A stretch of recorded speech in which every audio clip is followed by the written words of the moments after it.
o nosso Deus. Mas, irmãos, vamos lá. Quero convidá-los a abrir em Jeremias, capítulo de número 46. E eu praticamente vou estar encerrando hoje a fala sobre o livro de Jeremias, né? Nós vamos estar fechando hoje essas falas. Deixa eu organizar aqui as minhas anotações. Caiu no chão aqui. Ok, certinho. E a partir de domingo que vem, se Deus assim nos permitir, nós estaremos falando sobre o tema geral da igreja. Toda essa condição de pandemia mudou todo um cenário de agenda das nossas atividades, mas eu não perco o foco daquilo que Deus colocou no meu coração para trazer à igreja.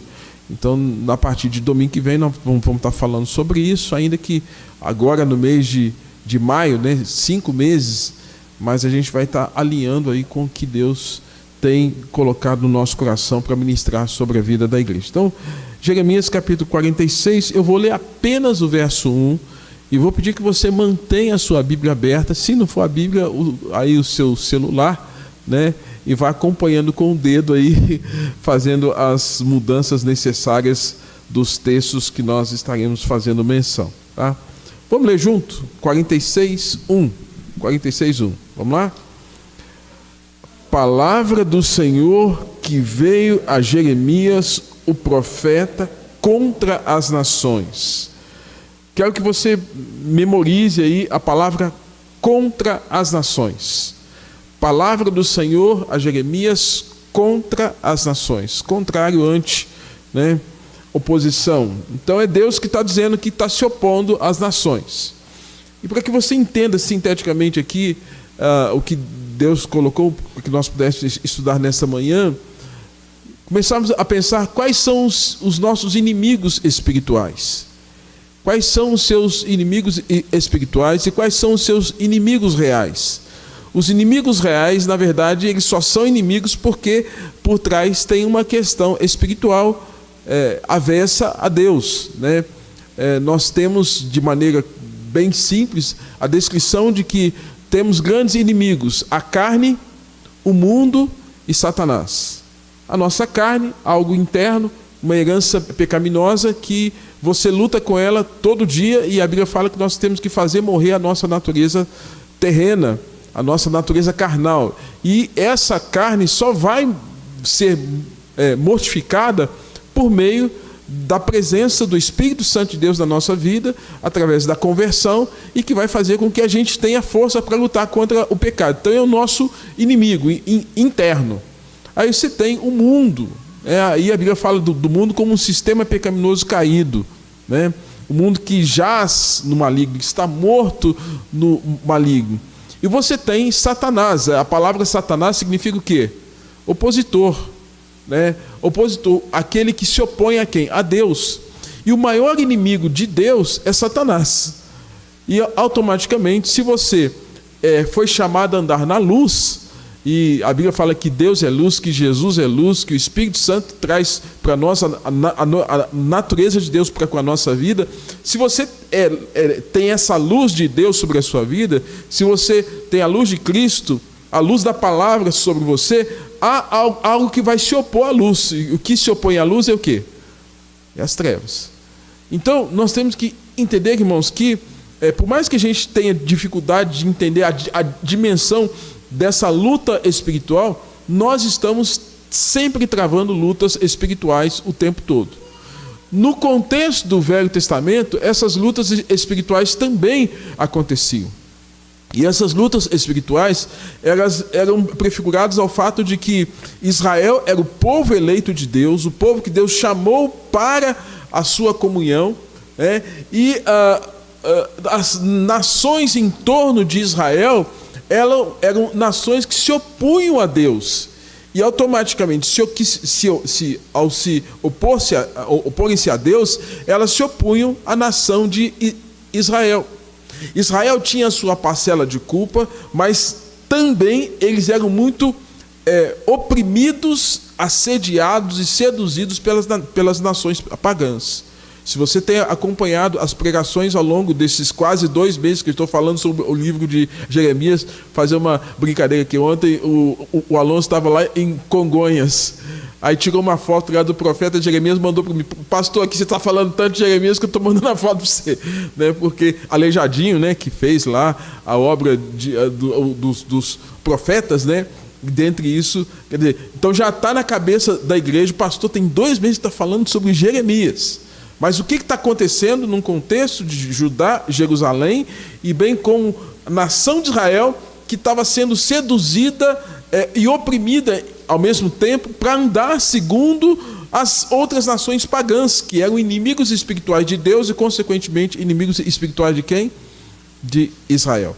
Então, Israel tinha a sua parcela de culpa, como você e eu temos a nossa parcela de culpa quando nós caímos no pecado e tentamos justificar. Não, eu pequei porque o outro me fez pecar. Opa, cada um é tentado pela sua própria, quando ela o atrai e o seduz.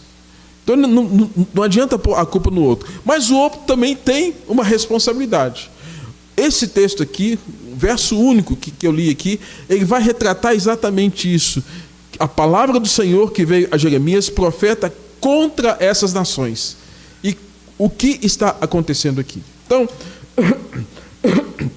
certamente, você já deve ter ouvido uma frase que diz assim: quem bate esquece, quem apanha não esquece, né? O fato, irmãos, é que quem foi agredido o tempo todo aqui foi o próprio Deus. O próprio Deus, que é agredido pelas nações, que é ultrajado pelas nações, que é debochado pelas nações e que também é esquecido pelo seu próprio povo. E aí Deus, quando não tem confissão de pecado, quando não tem a consciência do arrependimento, Deus não esquece. E aí, quando você tem o conceito de iniquidade, iniquidade é pecado sobre pecado. Você vê que as escrituras usam a expressão pecado, transgressão e iniquidade. Digamos que iniquidade é um pecado, é jugo sobre jugo, é pecado sobre pecado. E Deus está agora o quê? Tendo que tratar desses pecados não confessados das nações e bem como de Israel. E o fato de Deus fazer isso, Deus está fazendo isso de maneira que o seu juízo e a sua justiça estão sendo estabelecidos. Isso torna mais claro para nós o fato de que Deus vai tratar tanto do ímpio quanto de quem? Do justo. Quanto de Israel, que era o seu povo, quanto as nações pagãs. Irmãos, desde os dias de Abraão, algumas nações se destacaram como opositoras dos valores hebreus antes de Israel tomar posse de Canaã, a terra prometida, antes da formação da nação de Israel, trazendo para Israel grandes problemas, grandes consequências pecaminosas. Antes da ocupação de Canaã, essas nações eram inimigos ferozes de guerra de Israel, ou do povo hebreu. Depois que Davi reuniu as 12 tribos, elas se tornaram nações sedutoras, que estavam seduzindo para afastar o povo do seu Deus. Primeiramente, nós temos essas nações como inimigas e depois, sutilmente, elas passam a agir de maneira a seduzir, para levar Israel à idolatria, assimilação cultural de valores que Deus não aprovava, alterando a identidade do povo de Deus como nação santa, separada para o próprio Deus. E aí então nós temos que destacar, irmãos, que apesar dos erros e percalços da nação de Israel, Deus havia escolhido aquele povo como propriedade exclusiva dele. Nós tivemos aqui um momento de oração, de confissão. E o Patrick nos representou aqui orando, pedindo que Deus perdoasse os nossos pecados. Nós hoje somos essa nação santa, que apesar de sermos redimidos, não deixamos de quê? De pecar. Nós pecamos, nós erramos. Nós erramos todos os dias, o tempo todo. O ideal seria que não errássemos, que não pecássemos, que não transgredíssemos. Só que, naquele contexto, Israel sabia que quebrava a lei do Senhor, mas sabia também que esse Deus assaz, benigno, misericordioso, manifestava graça e compaixão quando eles se arrependiam dos seus pecados. E aí vemos Deus chamando lá atrás Abraão, em Gênesis capítulo 12, trazendo Abraão de Ur dos caldeus, da região da Mesopotâmia, falando: eu vou te dar uma terra prometida e vou te abençoar os que te abençoarem e vou fazer de você uma grande nação. E todos quantos tiverem a mesma fé que você, Abraão, serão abençoados. E em ti serão benditas todas as famílias da terra. Deus havia dado um chamado para a nação de Israel por meio de Abraão. Aí Deuteronômio capítulo 7, versos 7 e 8, Deus, para mostrar que os hebreus não tinham nada em si para poder justificar a salvação deles, Deus está dizendo em Deuteronômio 7 e 8, que ele escolheu o povo hebreu não porque era melhor do que outro povo, mas porque Deus os amava. Hoje, pela graça, sois salvos. Isso vem de quem? Vocês são salvos não é porque vocês são bons. Vocês são salvos porque a minha graça se manifestou sobre vocês. É por isso que vocês são salvos, né? E aí, Deus sabia lá atrás das adversidades que o povo hebreu haveria de passar e das nações que trariam oposição a Deus e ao seu povo. E aí, Deus está dizendo, já em Deuteronômio capítulo de número 7, verso 10, ele fala assim, que daria pago diretamente aos que o odeiam, fazendo-os perecer, não seria demorado para com aqueles que odiavam o seu nome. Deus retribuiria o seu juízo e a sua justiça sobre todos quantos fossem oposição a ele, Deus, e oposição ao povo hebreu, ao povo que ele chamou para a sua aliança. E Deus disse assim, mas porque o Senhor vos amava e para vos guardar o juramento que fizera a vossos pais. Deus está dizendo, lá naqueles dias de Moisés, de Josué, eu fiz um juramento. E no meu juramento, eu amo Israel, eu amo esse povo e não abro mão dele. E todos que se opuserem a esse povo hebreu, eles vão receber uma justa retribuição. E a justa retribuição seria o quê? O juízo de Deus. Conclui-se então, irmãos, que Deus fez uma promessa a Abraão para abençoar os que tivessem a mesma fé que ele. Deus escolheu Israel, Deus amou Israel, Deus jurou por si mesmo cuidar daquele povo, Deus libertou os escravizados, salvou-os quando estavam perdidos. Esse Deus, que é um Deus fiel, agora está nos ensinando, a partir do capítulo 46, que o tempo passou desde Abraão, Isaac, Jacó, aí você tem as 12 tribos, você tem Davi unificando essas 12 tribos, você tem Salomão construindo o templo, você tem as dificuldades que encontraram os filhos de Salomão, porque pecaram também contra o Senhor, e apesar disso tudo, gente, aqui tem quase 2.000 anos, ou quase 2.500 anos, e Deus está dizendo, olha, eu fiz uma aliança, e eu não abro mão do meu juramento, e meu juramento é abençoar o seu povo. Você se lembra que Jeremias, ele diz assim lá no livro de Lamentações, as misericórdias do Senhor são a causa porque elas se renovam. Todo dia Deus tinha que estar assim, nossa, eu estou furioso com o Reginei, eu vou fuzilar o Reginei porque ele é um pecador. Aí Deus se lembra da sua aliança que ele fez com Jesus antes da fundação do mundo, de que no tempo, na história, ele haveria de trazer salvação à minha vida.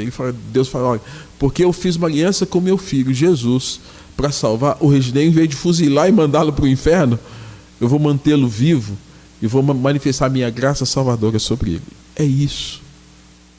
E se a gente vai entender isso, Deus está fazendo isso lá no Velho Testamento para mostrar o quanto ele tinha fidelidade em relação a esta aliança. E apesar disso, Deus tinha uma palavra contra as nações, E aí precisamos considerar algumas coisas. Considerar as principais nações que foram perseguidoras de Israel, ou que seduziram Israel a cair na prostituição espiritual.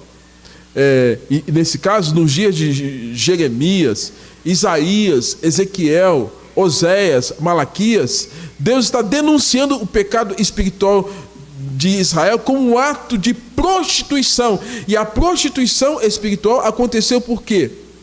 Porque as nações estavam ali seduzindo aquele povo, e ao mesmo tempo Israel estava caindo na tentação de viver conforme aquelas nações estavam vivendo, e Deus agora estava trazendo uma palavra de juízo e de justiça sobre eles. O que Deus quer nos mostrar com isso, irmãos? Que para aquelas nações haveria um dia de acerto de contas.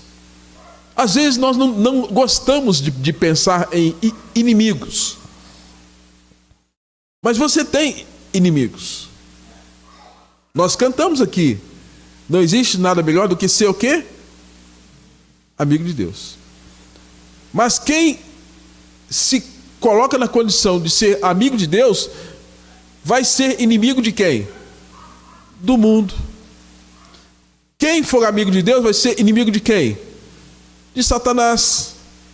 Quem for amigo de Deus vai ser inimigo de quem? Da própria carne. Por isso que Paulo ele vai dizer assim, olha, ele sabia da realidade, da fraqueza espiritual dele. Aí ele fala assim, ó, quando eu sou fraco, aí é que eu sou forte. Ele reconhece que Deus precisava trazer a força para lutar contra as próprias fraquezas espirituais. O velho homem, a carne. Então, não ignore, meu querido, minha querida irmã, você que nos assiste, que você tem inimigos, que nós temos inimigos. E agora, Deus está dizendo que Ele estaria tratando desses inimigos. Quando nós olhamos o Salmo de número 23, ao final dos Salmos 23, o salmista traz a ideia dos inimigos, né? Que ele estaria assentando à mesa, e para mostrar para os seus inimigos o quanto o nosso Deus é esse pastor, esse Senhor, esse que cuida. E nesse caso, irmãos, Deus está falando para essas nações que Ele haveria de trazer um tempo de juízo, e o juízo estava chegando a todas elas. São 8 nações que eu quero destacar bem rapidamente aqui. É por isso que Deus está falando para Jeremias, do capítulo 46, verso 1, palavra do Senhor que veio a Jeremias, o profeta, contra as nações. E que historicamente todas essas nações, elas tinham um nível de oposição a Deus e ao povo dele. E nesse caso, na nossa vida, nos dias de hoje, quais os inimigos que estão aí tentando nos afastar de Deus e tentando nos encurralar? Quais são esses inimigos que estão se levantando na nossa mente, diante dos nossos olhos, inimigos espirituais e reais que querem de alguma forma contrapor contra a nossa devoção ao nosso Deus? Primeiro, Deus tinha uma palavra contra a nação opressora do Egito.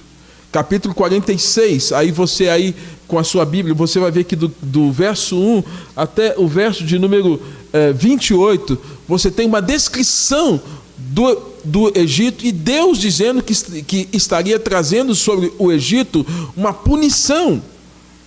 Egito. Quem era o Egito? O Egito significa terra do Nilo, ou terra de Cã, ou Cão, um dos filhos de Noé.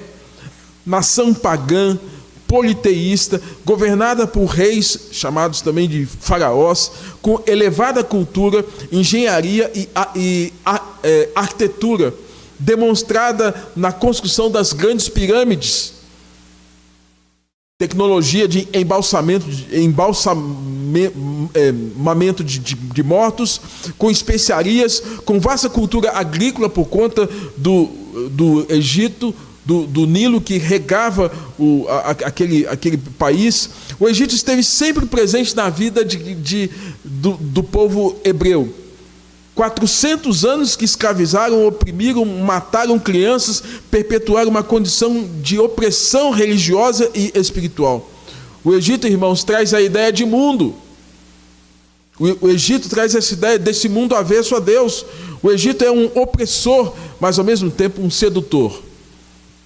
Talvez alguns aqui devem já ter ouvido falar de uma síndrome que talvez a Viviane conheça bem também, chamada síndrome de Estocolmo. O que é essa síndrome? Essa síndrome tem a ver com o fato de que é um estado psicológico apresentado por alguém que foi vítima de um sequestro. Alguém foi sequestrada, e o que acontece? A pessoa sequestrada, ela se envolve emocionalmente com quem? Com o sequestrador. E ela passa a ter quase que um envolvimento emocional, afetivo, né? Uma identificação emocional. Alguns casos chega até a se apaixonar pelo sequestrador. Eu fiquei olhando, irmãos, na história do povo hebreu, porque o povo hebreu foi tirado do Egito, o sequestrador, foi tirado daquele lugar de perversão, de maus tratos, de trabalho exaustivo. Deus deu uma terra nova para os hebreus, Deus deu uma nova vida para os hebreus, mas depois que eles atravessaram o Mar Vermelho, muitos hebreus estavam querendo voltar para onde? Parece que estão vivendo uma síndrome, a síndrome de Estocolmo, apaixonados pelo seu algoz. O que está acontecendo nos dias de Jeremias? Deus havia dito para que a nação pudesse estar sendo subjugada pela Babilônia, ir lá para a Babilônia, habitar, constituir família, que Deus, apesar da disciplina de tirá-los da terra, Deus estaria protegendo, mesmo que eles fossem sendo corrigidos ali na Babilônia. Mas muitos dos israelitas estavam querendo voltar para o Egito. Parece que o Egito representava esse sequestrador, o qual Israel está apaixonada. Irmãos, há muitos crentes com a síndrome de Estocolmo. Foram tirados do mundo. Foram tirados das trevas para a sua maravilhosa luz. Mas vez por outro, o que está acontecendo? Esses crentes estão seduzidos e estão dizendo, olha, fora da igreja é melhor do que dentro da igreja. Fora do reino de Deus é melhor do que estar no reino de Deus. Viver uma vida longe de Deus é melhor do que viver uma vida perto de Deus. Viver a vida da família da fé é pior. Então eu prefiro viver uma vida longe na família pagã do que viver. Gente, está cheio de gente aí com síndrome de Estocolmo, espiritualmente falando, porque estão apaixonadas pelo mundo. E aqui Deus está dizendo, eu vou trazer juízo sobre o Egito, sobre esse mundo pagão. E Deus está dizendo, irmãos, que Ele faria isso, né? O Egito haveria de ver o dia do Senhor, e o dia do Senhor é o dia da vingança do nosso Deus. Capítulo 46, verso 9 diz, subirei contra a terra, destruirei as cidades que habitam nela. E em 605 a Babilônia invadiu e derrotou o Egito, o reino pagão, levando os egípcios a se tornarem escravos da Babilônia. Deus está dizendo, eu vou tratar do Egito. Algumas dessas nações, irmãos, ainda existem, mas algumas outras nações menores que trouxeram ultraje e perversidade para Israel, elas não existem mais. As cidades foram destruídas, queimadas, sucumbidas. Apenas através da arqueologia se sabe que algumas dessas cidades ainda têm alguns resquícios, mas praticamente muitas delas já se foram. Uma outra cidade, uma outra nação que receberia o juízo de Deus, os filisteus, quando o Senhor diz que trouxe a palavra para Jeremias contra as nações, primeiro contra o Egito, segundo contra a Filistia, capítulo de número 47, você pode ver na sua Bíblia, do verso 1 ao verso 7, está falando sobre a Filistia, os filisteus. Filisteu, significado homem agigantado. E você se lembra de uma das figuras de 2,90 metros aproximadamente, que afrontou o povo hebreu, quando chegou para Saul e afrontou o Deus de Israel. Irmãos, essa nação, essa tribo poderosa, fez frequentes incursões contra os hebreus. Havia uma guerra quase que perpétua entre eles. E eles, às vezes, mantinham as tribos, especialmente as tribos do sul, em servidão, escravizavam, dominavam. Eles se orgulhavam por serem fortes. O gigante filisteu é uma representação da soberba da Filistia. E Deus está dizendo: eu tenho uma palavra de sentença contra os filisteus.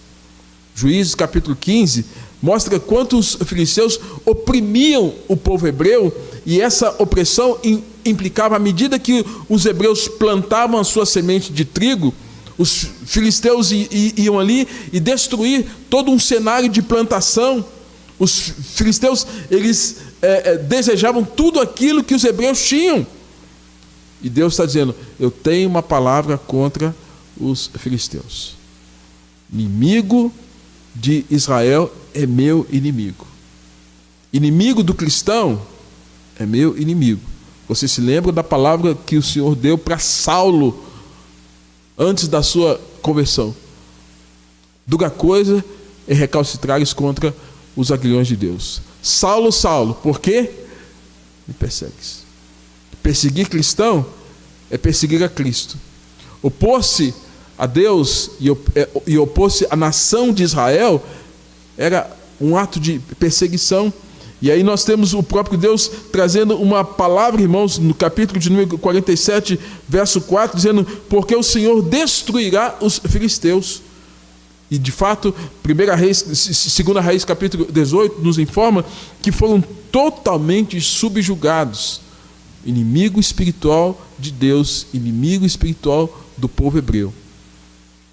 E aí nós podemos aplicar esse texto mostrando todos aqueles que se levantam de maneira orgulhosa e soberba contra Deus e contra aqueles que andam na presença do Senhor. Vez por outra nós somos criticados como que se nós crêssemos num livro arcaico, a Bíblia. Somos criticados pelo fato do nosso estilo de vida, um padrão moral elevadíssimo e voltado para aquilo que agrada o coração de Deus.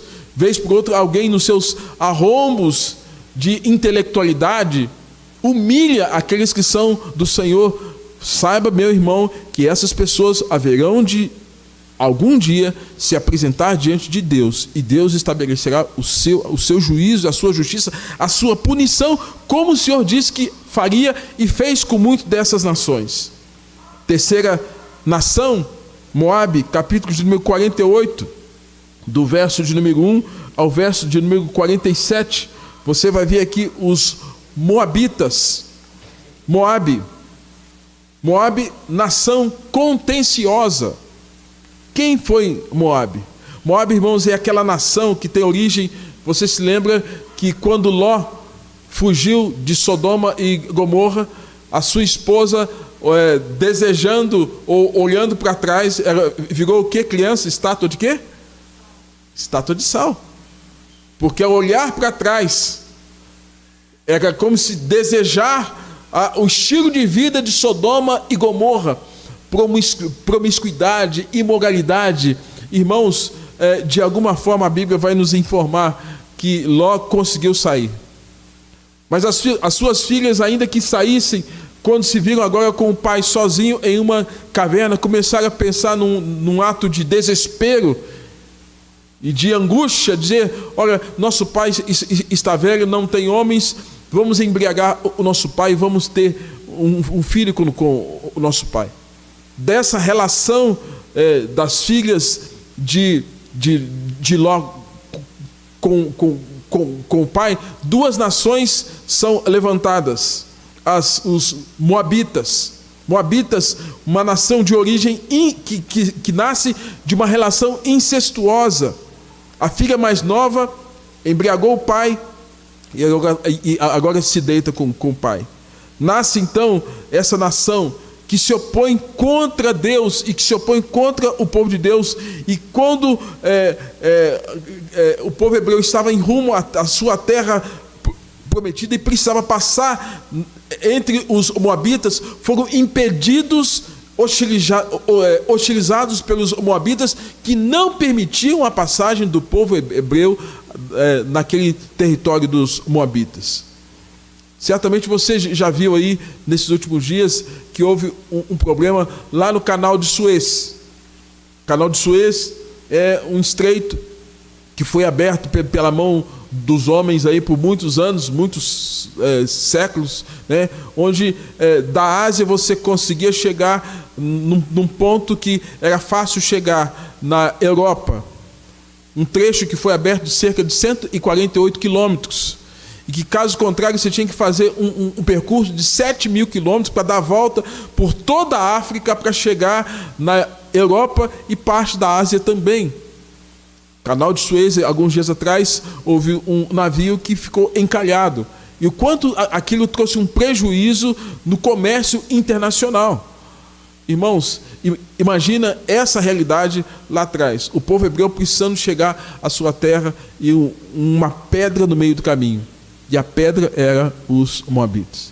Imagina você buscando o seu crescimento espiritual e alguém ou alguma situação se opondo à sua fé, à sua vida. É essa pedra, é esse encalhamento, na metáfora, que tal qual no canal de Suez está ali, impedindo o avanço das transações comerciais há quase 2 meses atrás, e que naquele tempo, irmãos, o povo de Moabe se opunha, impedindo Israel de caminhar e de prosperar, não somente de tomar posse da sua terra, mas de ter o seu culto a Deus. Os moabitas, então, são esses, irmãos. Vieram para atrasar a vida dos israelitas. Quem são os inimigos que hoje estão aí tentando atrasar a sua vida espiritual? Seu crescimento. Pode não ser um grande navio, mas pode ser uma situação sutil e opressora que possa estar atravancando a sua vida. A coisa não flui. O que é que está gerando isso? Inimigos. Deus está dizendo que estaria em algum momento da história lá atrás trazendo juízo sobre eles, como Deus há de trazer juízo sobre todos esses que se mantêm como inimigos. Naquele caso, os moabitas, uma nação que começou errada, seduziram o culto a Camus, um deus pagão, eram rudes e hostis a Israel, agiam com arrogância. E Deus diz no Salmo de número 108, verso 9, que Moabe seria a bacia de lavar. Se você observar, o Salmo 108 fala de algumas nações que Deus usa até a expressão de um cetro. O cetro é um instrumento que dá sinal de realeza, mas também usa a expressão de algumas nações que seriam comparadas como utensílios que, na verdade, nós usamos em casa. Hoje, se nós pensarmos uma bacia de lavar, onde é que você põe a bacia? No chão. O que você põe nela? O pé, principalmente as irmãs aí que vão fazer o pé, né? Deixa lá o pé na água de molho para poder fazer o pé, não é assim? Estou enganado? Não. Estou não, né? É assim, né? É essa metáfora, que Moabe seria a bacia, onde Deus estaria pondo os pés, Israel estaria pondo os pés. Um utensílio de menor valor. Por que, irmãos? Essa comparação no Salmo de número 108. Porque é uma nação que se opôs a Deus e ao seu povo. A punição, capítulo de número 48, verso 9, 10, 15, 20 e 25. Ouvimos falar sobre a soberba de Moabe, que de fato é extremamente soberba da sua arrogância, do seu orgulho, da sua sobrancelha e da altivez do seu coração. Como que se usasse, Deus, olha, o Senhor não serve para nós. Povo hebreu não serve para nós. Nós não queremos ser esse povo. Um olhar altivo, e Deus está dizendo, eu vou tratar da sua altivez.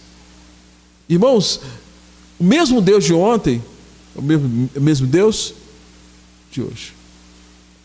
E não se espante de Deus tratar todos quantos têm se levantado contra Deus e contra a sua igreja, e contra aqueles que são seus, inclusive você, que tem buscado andar de acordo com a palavra do Senhor. Uma quarta nação, irmãos, são os amonitas. Os amonitas também, nação que tem uma característica depravada, tal qual as filhas de Ló nasceu Moabe, nasceu também a nação dos amonitas, povo descendente de Benjamim, filho de Ló com uma de suas filhas. Foram um povo violento, cruel, cheio de guerras, vazavam os olhos dos seus inimigos, vazavam as grávidas que recebiam espada no seu ventre, trazendo morte sobre elas. Era um povo supersticioso, moralmente degradante. Ofereciam sacrifícios humanos a Milcom e a Moloque, um Deus que recebia sacrifícios humanos. Se tornaram inimigos mortais de Israel, corromperam a pureza de Israel. Era um povo, irmãos, que as mulheres amonitas foram aquelas as quais, nos dias de Salomão recebe essas mulheres como presente dos amonitas, mas foi como que a gente diz, um cavalo de Troia, porque recebeu as mulheres, e Deus havia dito para que Salomão não se envolvesse com os deuses pagãos. Por mais sabedoria que Salomão tivesse, irmãos, as amonitas se uniram às moabitas, amonitas e moabitas, antes para atacar Josafá. Se uniram lá atrás também com Sambalá, para não aprovar, para que Neemias reconstruísse os muros de Jerusalém. E nos dias de Salomão, as amonitas, irmãos, são aquelas mulheres que serviam a Astarote, um deus sidônio, um deus que prezava por abominação. E o Senhor havia dito para Salomão que não deveria se curvar aos deuses pagãos. E as amonitas perverteram o coração de Salomão, a ponto de que Salomão, que conhecia a Deus, que servia o Deus de seu pai Davi, essas amonitas agora, irmãos, estão agora seduzindo Salomão, a ponto de que as Escrituras vão nos ensinar lá no livro de Reis, porque Salomão seguiu a Astarote, deusa dos sidônios, e Milcom, abominação dos amonitas. Assim fez Salomão o que parecia mal aos olhos do Senhor, e não perseverou em seguir o Senhor, como Davi seu pai. Então edificou Salomão um alto a Quemos, a abominação dos moabitas, sobre o monte que está em Jerusalém, e a Moloque, e a abominação dos filhos de Amon. Assim fez para com todas as mulheres estrangeiras, as quais queimavam incenso e sacrificavam aos seus deuses. O que está acontecendo aqui, irmãos? Salomão, aquele homem que recebeu de Deus a bênção para ser um homem sábio, que julga de maneira correta, agora as amonitas vão, 7:1, né? É isso que fala, né? Na conversinha mole com Salomão, e vão perverter o coração de Salomão. Nós que somos mineiros aqui, nós sabemos, né? Água mole, pedra dura, tanto bate até que fura. Conversa mole, água mole em pedra dura. Uma hora Salomão falou: não, que joia, vamos então fazer uma celebração a Milcom e a Astarote. Salomão, irmãos, aquele homem sábio que recebeu de Deus graça, onde no Novo Testamento o próprio Deus faz uma alusão a Salomão, da sabedoria de Cristo, que era superior à sabedoria de Salomão. Mas só o fato de se ter essa referência, Salomão é esse que cai no conto do vigário. É o crente que é seduzido por pequenas coisas e que vagarosamente vai abrindo mão e vai fazendo concessões e concessões e concessões, até que um dia ele se vê fazendo exatamente aquilo que o mundo faz. Até que ele se vê fazendo tudo aquilo que a carne quer. até que ele se vê fazendo como alguém que cai num laço do passarinheiro, aquilo que Satanás quer. O diabo vem para roubar, matar e destruir. João 8,44, que o diabo é o pai da mentira, que não se firma na verdade. Ele vai seduzindo, vai solapando os valores e a fé e a verdade do coração do crente, a ponto daqui a pouco o próprio crente está fazendo aquilo que o ímpio faz, e ele não percebe. E foi isso que trouxe juízo sobre Israel naqueles dias, que Israel estava vivendo exatamente como o mundo vivia. O grande desafio, irmãos, daqueles dias era ouvir a palavra de Jeremias para não fazer aquilo que estava errado. Mas à medida que Jeremias pregava, eles não atendiam a voz. Eles não ouviam a voz. E muitas vezes confundiam a palavra de Jeremias, a palavra de Deus, com a palavra de Jeremias. E queriam trazer punição para Jeremias por aquilo que eles não achavam correto. Mas quem estava dando a palavra era o próprio Deus. Nos nossos dias não é muito diferente que isso aconteça. Quando muitas pessoas são seduzidas vagarosamente e daqui a pouco estão vivendo exatamente do mesmo padrão do mundo. Se não é fora o externo, é fora o interno. Se não fala, se não mostra, se não coloca em prática aquilo, lá dentro está vivendo como se fosse o mundo. E é nesse sentido, irmãos, que nós precisamos entender que Deus está falando: eu vou punir essas nações que foram inimigas de Israel, mas Israel também estava debaixo do juízo e da justiça de Deus. A punição, capítulo 49, verso 2: Amon tornar-se-á um montão de ruínas, e as suas aldeias serão queimadas, e Israel herdará os que herdam o Senhor. Punição sobre os amonitas. Quinta nação, os edomitas. Os edomitas, irmãos, são nome dado aos descendentes de Esaú. Você lembra que Jacó teve 2 filhos, né? Isaac teve 2 filhos, Jacó e Esaú. Esaú peludo, né? Esaú, ele nasce ali todo diferenciado. Os descendentes de Edom, eles eram politeístas, cultuavam um Deus chamado Coze, Azerá, Baal. E Esaú representa, irmãos, quando alguém abre mão daquilo que tem de maior valor para tomar para si uma coisa de menor valor. E Esaú representa aquele que abre mão da bênção de Deus e troca a bênção de Deus por um prato de lentilha. Os edomitas parecem corresponder aos beduínos. E no Salmo de número 108, verso 9, diz assim: sobre Edom atirarei a minha sandália. Naquele contexto, irmãos, dos Salmos, os Salmos eles estão cheios de metáforas, como falei, sobre a bacia de lavar. Uma das formas de medição de terreno naquele tempo era alguém pegar uma sandália, usando, né, a sua sandália, ele pega a sandália e atira a sandália. E aonde a sandália cai, seria o espaço para compra ou para venda. Então, a sandália era apenas usado para proteger os pés, mas era um instrumento de medição. E nesse caso aqui, Deus está dizendo: o povo de Edom, os edomitas, são como esse utensílio que eu utilizo, como essa sandália que eu atiro.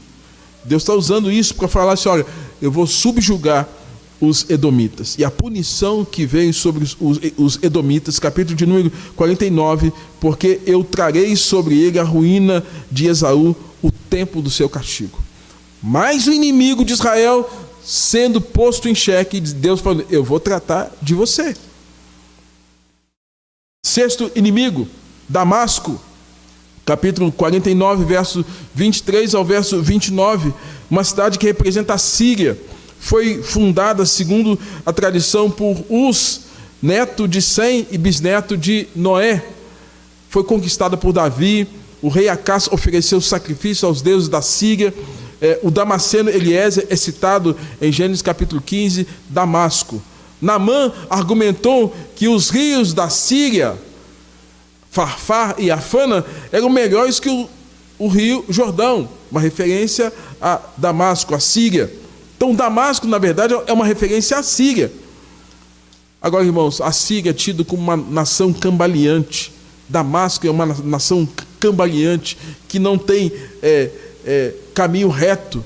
É como alguém embriagado, tida como uma nação enfraquecida, né, que deu as costas para fugir de Deus, tomada de dores e de angústias, abandonada, embora os dias anteriores de festas e de opulência. E Deus está dizendo, capítulo 49, verso 27, acenderei fogo dentro do muro de Damasco naquele dia, diz o Senhor. Deus puniria Damasco. E por fim, sétimo inimigo, Arábia. Capítulo de número 49, verso de número 28, Deus está dizendo que estaria trazendo uma sentença sobre a Arábia. Os árabes, descendentes de Ismael, os árabes são identificados, irmãos, como os midianitas, que durante 40 anos roubavam também o trigo do povo hebreu. Na prática, tornaram-se um povo, nos nossos dias, que proibiu a leitura bíblica, que proíbe o culto a Deus, que tem em Maomé o seu mestre, que tem o Alcorão como seu conteúdo. Os árabes são esses, irmãos, que também são aversos a Deus. E a Bíblia fala assim, que Deus estaria trazendo uma punição sobre eles. Não haverá país onde não havia um fugitivo de Elão, segundo a palavra do Senhor. Farei tremer Elão diante dos seus inimigos. Deus estaria trazendo juízo sobre os árabes. E por fim, a Babilônia. Esse que eu já tenho falado aqui ao longo de quase 2 meses. Irmãos, Deus está dizendo que estaria trazendo juízo sobre essas 8 nações. E essas 8 nações representam comportamentos pecaminosos.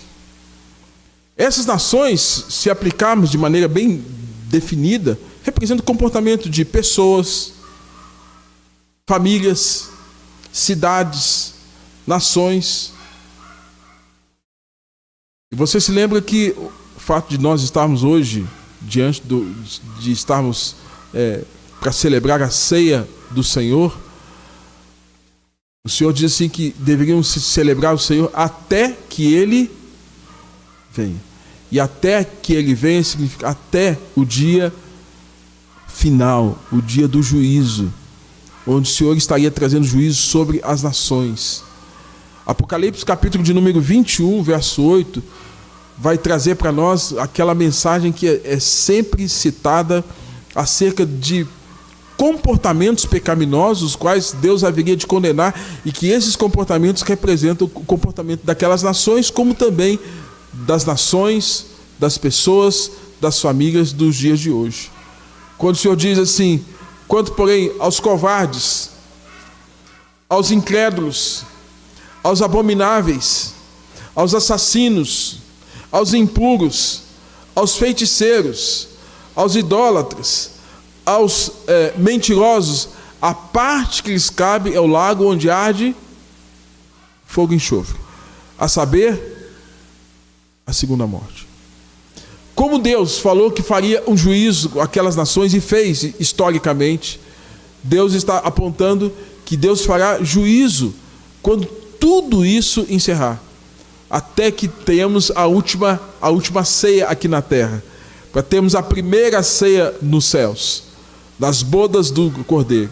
E quando nós tivermos esse momento de celebração nos céus, irmãos, a Bíblia vai dizer assim que todos os inimigos de Deus serão destruídos e serão lançados no lago onde arde fogo e enxofre, a saber, a segunda morte. Então, irmãos, é uma palavra, ao ler o livro do profeta Jeremias, e ouvirmos tanto sobre Jeremias, é uma palavra de alerta tremenda para cada um de nós, para que nós vejamos que Deus não é homem para mentir, nem filho de homem para se arrepender. O que Ele promete, Ele cumpriu, e Ele cumpriu não somente salvar, mas proteger, mas estabelecer juízo e justiça sobre aqueles que não creram e que se opuseram a Ele. E que essa palavra permanece ainda nos dias de hoje. E que ao olhar para frente, o nosso desafio não é termos um coração endurecido como o coração daquele povo, mas termos um coração sensível à voz do Senhor. Saber que Ele nos chamou das trevas para a sua maravilhosa luz, para que nós vivamos conforme a sua boa e perfeita vontade. E sabemos que nós somos a menina dos olhos de Deus.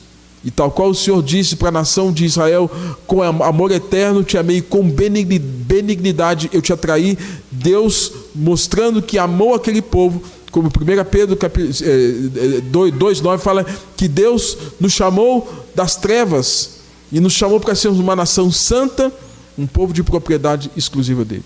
Se nós entendermos isso, irmãos, nós vamos estar tendo um grande mau exemplo da nação de Israel, e o quanto nós devemos nos desviar desse comportamento pecaminoso deles, e o quanto nós devemos ouvir a palavra do Senhor, como Deus colocou sempre na sua disposição de amar Israel e dar sempre uma oportunidade.